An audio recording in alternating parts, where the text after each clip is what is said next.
Did you start learning for the culture, travel, and jokes and ended up with grammar PDFs? Did you dream of watching movies and flirting in a new language, but now you're stuck highlighting verb endings? Are you bored out of your mind by dry grammar rules and useless drills? Hey there, I'm Vitek, I'm 29 and I'm from Poland. I've been learning foreign languages since I can remember, and I now speak 6 of them. I even have C2 certificates in English and German. I too used to use boring methods for a few hours every week and barely saw any progress. And then I stopped.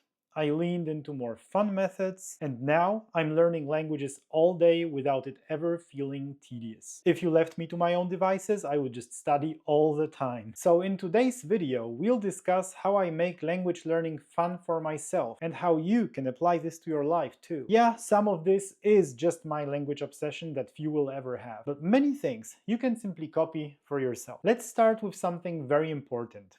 Learning in fun ways also means not learning in not fun ways. Some people enjoy learning from vocabulary lists and grammar textbooks, and God bless them. We mortals, however, should avoid them at all cost. And whether by them I mean the lists or the people, go figure out for yourself. Anyhow, vocabulary lists and grammar rules are not how people learn languages. Did you learn your native language like that? No, you didn't. For real though, they are inefficient. Our brains aren't made to acquire information this way. It doesn't work for you, nor does it for polyglots. It's a waste of time.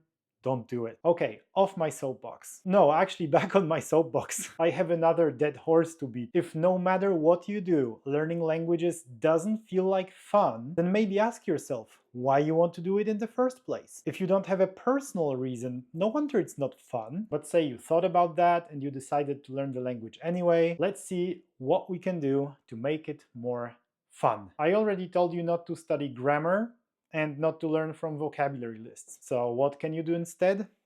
Everything that's left? That is fun and effective things. Let's start with what you can do as a beginner, because that's a bit trickier. As a beginner, you can't yet benefit from watching Netflix shows, at least not to improve your language. You're limited to methods that will teach you basic vocabulary and phrases. And as you'll hear me say many times, I stand behind the Babbel app. No, they don't pay me to say that. Maybe they will once I have a larger audience. Subscribe, please. Or don't, because if they don't sponsor me, I'll just build a competitor one day.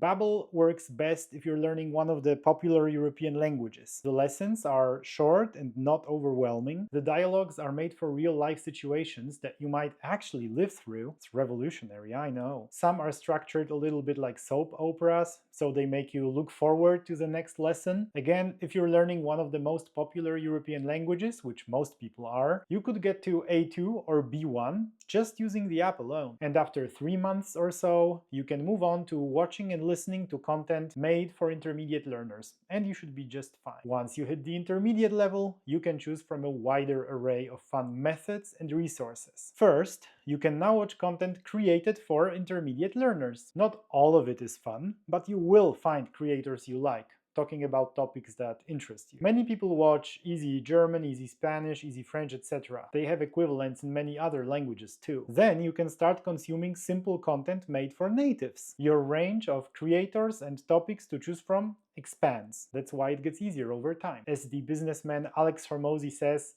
experts have many ways to reward themselves. And that's particularly true in language learning. At some point you can start speaking if that's fun to you. I definitely enjoy speaking, but not before the intermediate level. Before that, my fun is limited to ordering a coffee in 5 words. I personally prefer one-on-one lessons to group classes. Try a few tutors and find someone who you actually vibe with, someone who shares your interests. A person like that will never be tempted to go over grammar book exercises with you. Paying someone to watch you do a grammar book is one of the most pointless endeavors I can think of, and yet that's what too many people do with tutors. Of course, you can also speak outside of language classes. You will know best when it starts to feel like fun to you. Some people in your life just make you feel welcome to practice with them.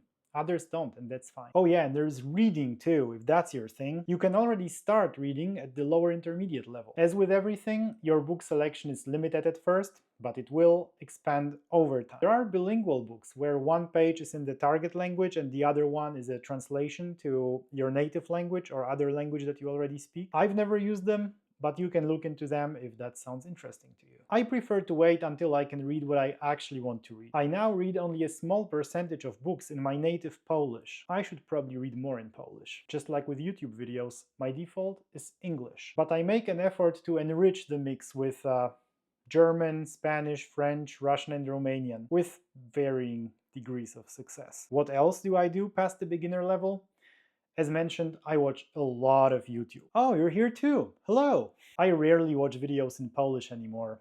It sort of feels like an inexplicable waste of time. I don't recommend being that extreme. Just make sure to sprinkle in content in the language that you're learning. For example, talk to ChatGPT about your favorite topics and ask to recommend a few channels. Then watch a few videos, and congrats, you're done. The algorithm will now flood you with recommendations. Just make sure to actually watch some of them every other day or so, ideally every day, but no stress, just so they stay in your feed, otherwise they will disappear from your homepage again. As said, I mostly watch YouTube in English, but there are great channels I really like in other languages too. The aforementioned Alex Hormozy, it's about business, Renaissance Periodization, about muscle building and nutrition, Mike Israetel, that's political, economic, and social issues, Mark Manson, personal development, Ali Abdaal, productivity and related matters, that's just to name a few, and many more that I watch on and off. In French, I like Inner French. It's dedicated to language learners, but they cover all sorts of interesting matters. And they also have a podcast that I like a lot outside of YouTube. I also like Guillaume Moubesh, he's about business. In Spanish, I like RQL. It's also dedicated to language learners. She talks a lot about vulgar Spanish, so that's extra fun. In Russian, there is a channel of a Russian-speaking Latvian guy, so he's kosher even for the Western world, and he makes videos about all types of topics around which there are many myths. There are also all the channels of Marina Mogilko, which I sometimes watch too. I just ripped off my bracelet. So that's all YouTube, but it can work with TV, movies, and Netflix shows just as well. Just remember to use subtitles in the target language, not your native language. Yeah, I know that it'd be easier, but that's exactly why it doesn't teach you shit.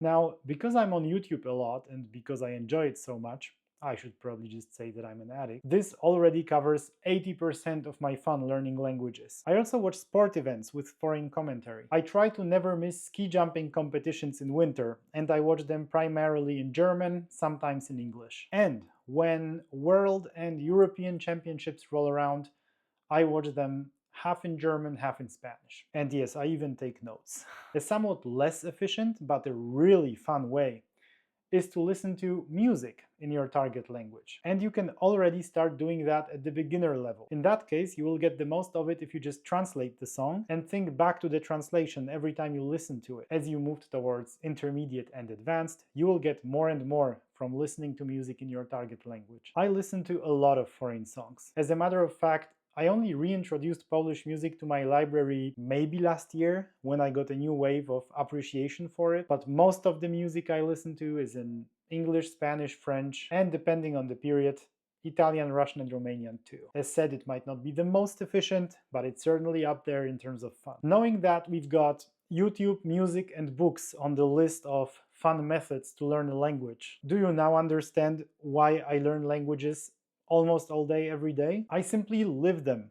And obviously, it's fun to travel and experience the language at the source too. You might speak more or less, but you'll still benefit from what you can hear and read in the public space. I'd be surprised if this wasn't fun to you. So if you can allow yourself to travel to a country that speaks your target language, then by all means, I encourage you to do it. Okay, I guess this is all when it comes to my replicable fun methods. And to make it less about me, I asked ChatGPT to come up with a long list of other ideas, and it gave me things that I would have never thought of. I wonder if it invented them or pulled them from forums where real people confessed that they are actually using them. Let's go through some of them and you'll tell me what you think. 1. Play video games in the language. That's a very strong one. My classmate in primary school, who spoke the best English by far, was an avid gamer. 2. Learn through memes and jokes.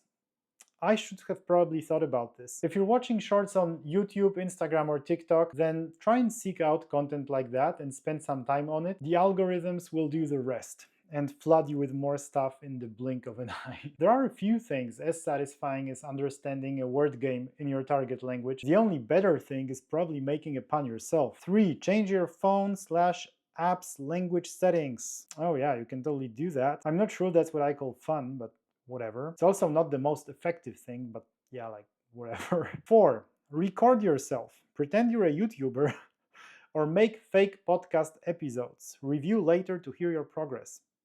Pretend like you're a YouTuber, but never actually become one. That's gross and embarrassing. For real, I'm not sure that's the most fun thing to me, but I could definitely consider trying that as an experiment. I already talk to myself in foreign languages by walking around the house to see what my limitations are, in terms of talking, not walking around the house. So I could as well record it. I could see that being useful, but would it be fun? I don't know. 5. Use flashcards creatively. Draw, act, say. Flashcards, for fuck's sake. I forgot to mention that I hate them just as much as grammar books and vocabulary lists. You know what? I actually hate them more. Because I'm like one of those weirdos who likes going through grammar exercises every now and then, but I just despise flashcards with every cell of my body. But yeah, you might be different. 6. Write a diary or social media posts. The diary is cool, especially if you already have one, and then you can take a picture of your diary entry and upload it to ChatGPT for corrections. 7. Follow recipes in that language. Oh yeah, if you're into cooking, you should probably look into that. 8. Sing karaoke. 9. Plan fake trips using the language. Fake trips? Where did it pull that from? Do people actually do that? 10. Make art with words. 11. Use board games or card games. 12. Make silly challenges. Alright, ChatGPT, that's enough, you're drunk. Go to bed. Go to bed, I should probably say. I'm recording in New Zealand after all. Go to bed. I saw a house on auction and I placed a bid. Yeah, that's fun. You see, there you go. That's fun right there. Alright, that's a lot of general theory, but I can help you to come up with fun ways to learn that apply to your specific language, goals, your level, and your preferences. Simply subscribe to my newsletter in the link in the description and hit reply on my welcome email to let me know what exactly you need help with. You'll get my best personalized and actionable advice. And yeah, I'll do that for free. I should probably remember to mention that. As much as you'll try to stay motivated using fun methods, sometimes it will just feel like a little bit of a dread. And if you can persevere through these moments, you can significantly accelerate your learning. Combine fun and consistency, and you're on a fast track to master your target language. It's best if you can have at least some structure around your learning activities to give you that extra push you need on your worst days. I built learning systems, habits, and routines that allow me to stay so consistent that it would make most other language learners just jealous. Watch this video next to learn how I do that and replicate it. Go click it. It's just one click away. I'll see you there.